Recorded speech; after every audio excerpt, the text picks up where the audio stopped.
Hey guys, and welcome back to episode 15 part 2 of our Ford Transit custom camper conversion. So the video today we're going to be continuing with our 12 volt wiring in the van. Let's go!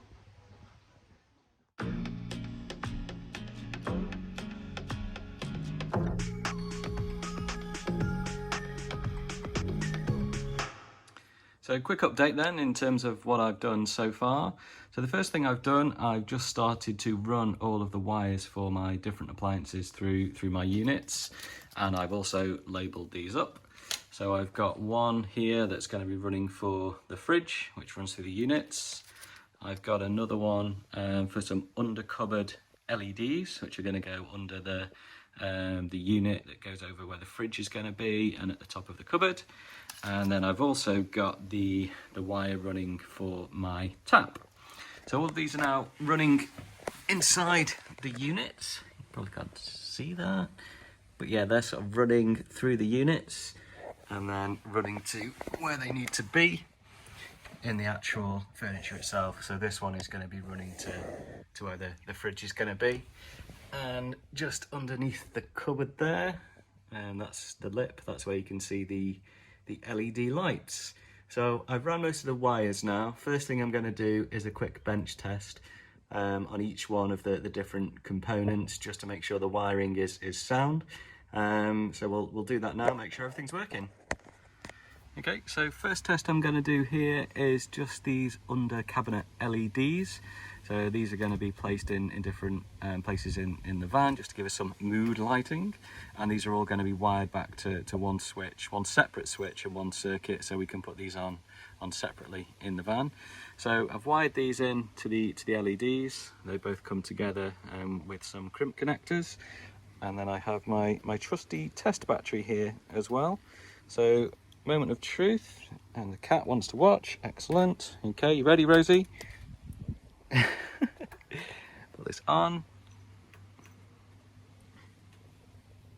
Okay, just going to try that again because the cat started playing with the wires, which wasn't awesome. So let's just put this onto the test battery. Oh my god, cat. And great. So yes, finally we can see that those LEDs are working. And obviously the cat is very impressed with that as well.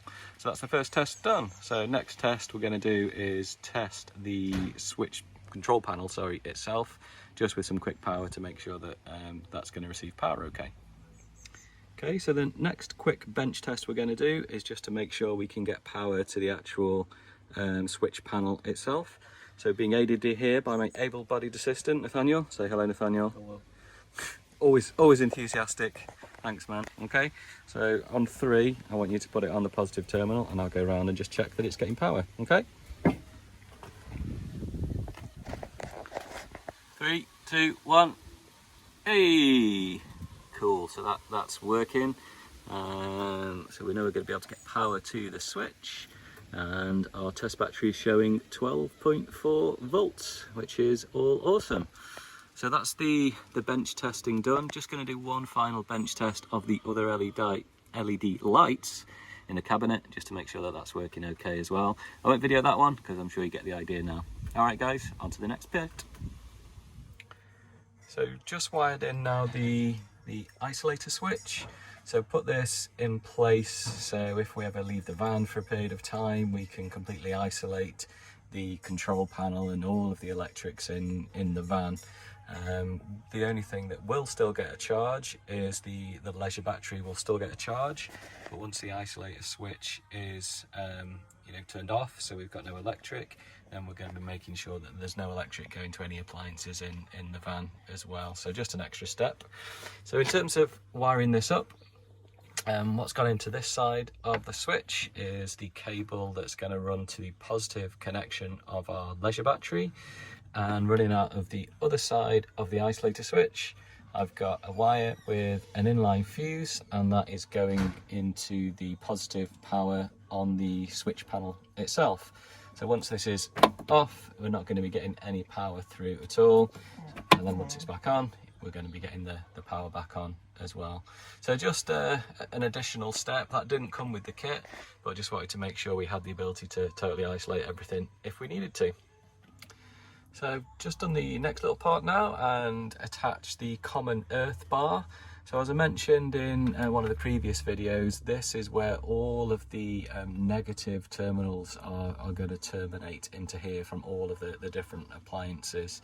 So instead of trying to get them all earthed separately, they're all going to come into this central earth bar, and then the earth bar itself is then going to be fully earthed back to the bodywork of the van. So I've got this cable here that's going to attach to the earth bar, and eventually that is going to terminate into a point on the bodywork on the van that's going to be fully earthed, all the paint stripped away, so we know that we've got a really good earth for that as well. So yeah, just that little bit done. The wire that you can see that's already wired in is the negative that's coming off the switch panel as well, just to complete that circuit. So I think that's pretty much all I can do outside of the van now. So the next bit is going to be moving all of the furniture into the van and start trying to do some wiring in place with the battery and all of the appliances. Let's go. So I actually forgot, we're not going to go to the van yet, I forgot about the tap. So here's a quick video on the tap wiring.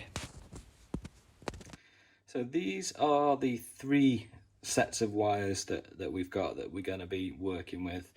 The first one over on this side here is the positive and negative of the actual pump itself. In the center I've got the positive and negative, which will be running back to the leisure battery in terms of our ultimate power supply. And over on the right hand side here is the actual wiring that goes to the micro switch. So those are the 3 sets of wires that we're going to be using. In terms of the sequence, so the positive of the pump, the brown wire, is going to go to the negative of the micro switch in the tap. The negative of the pump is going to go to the negative of our battery power, and then the positive of the tap finally is going to go to the actual positive on our battery power as well. So that's going to be the sequence of the connections. What I'm going to do, I've got a wiring diagram, so I'm going to put that up now. So if you want to pause the video, you can see exactly what the wiring sequence is going to be.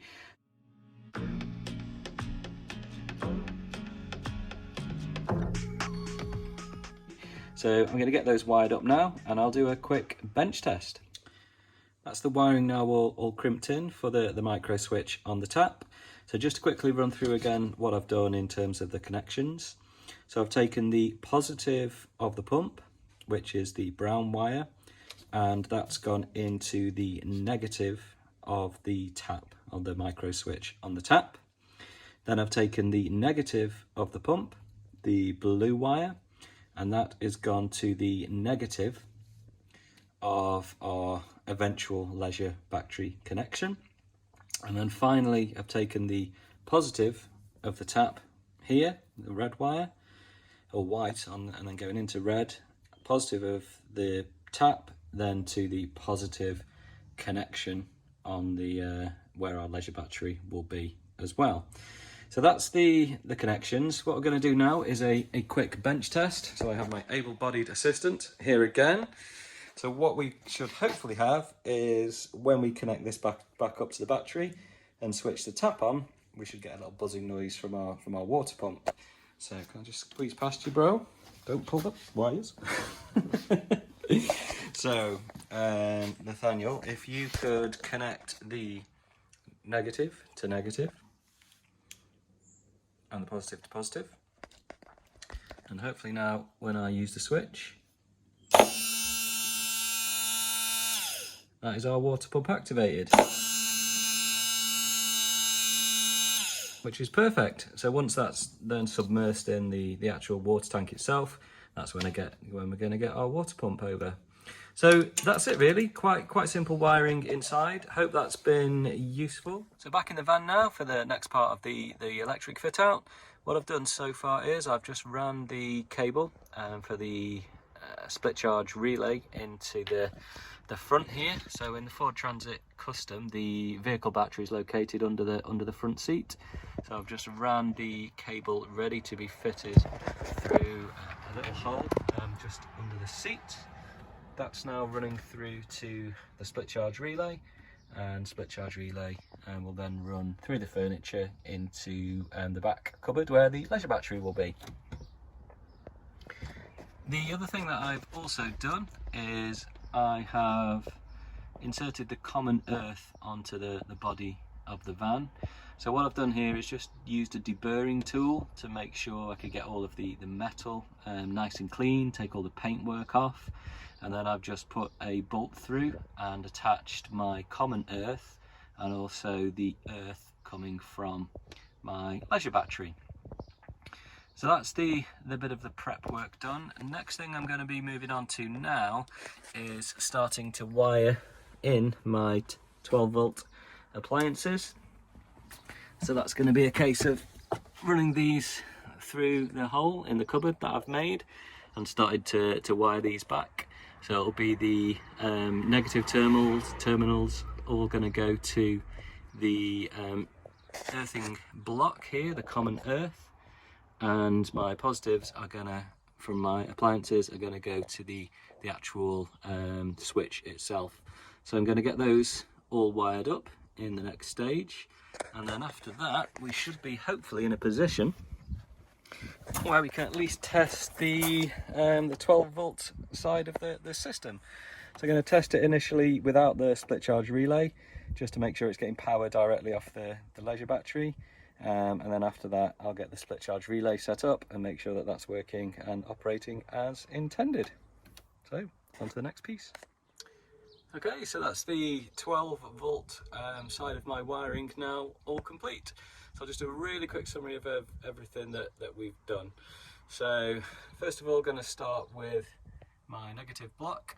So all of the negatives of all of the appliances are all going back to that negative block, which is the common earth, and then that common earth is running to a common earth on the van.